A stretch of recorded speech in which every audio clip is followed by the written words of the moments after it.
வானில் பறந்த ஹெலிகாப்டர் திடீர்னு ஆற்றில் விழுந்து கோர விபத்து.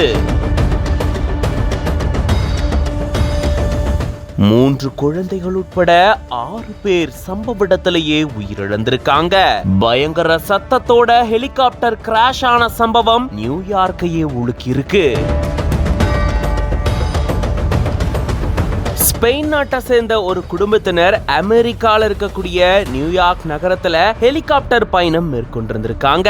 அவங்களுடைய ஹெலிகாப்டர் ஆனது வானில பறந்துட்டு இருக்கும் போதுதான் ஹட்சன் ஆறு பகுதியில வரும்பொழுது திடீர்னு அந்த ஹெலிகாப்டர் கிராஷ் ஆகி ஆற்றுல விழுந்து விபத்துக்குள்ளாகி இருந்திருக்கு. உடனடியா மீட்பு குழுவினர் விரைந்து போய் மீட்பு பணியில ஈடுபடும் போது அவங்க ஏற்கனவே சம்பவ இடத்திலேயே உயிரிழந்துட்டதா தெரிவிக்கப்பட்டிருக்கு.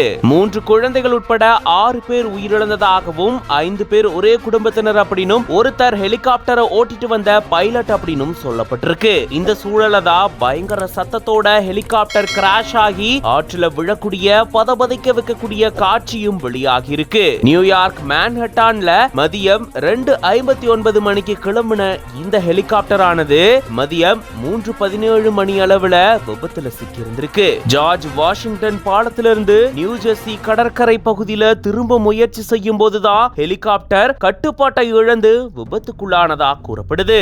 இதன் காரணமா நியூயார்க்கே பரபரப்பா காட்சி அளிச்சிருக்கு.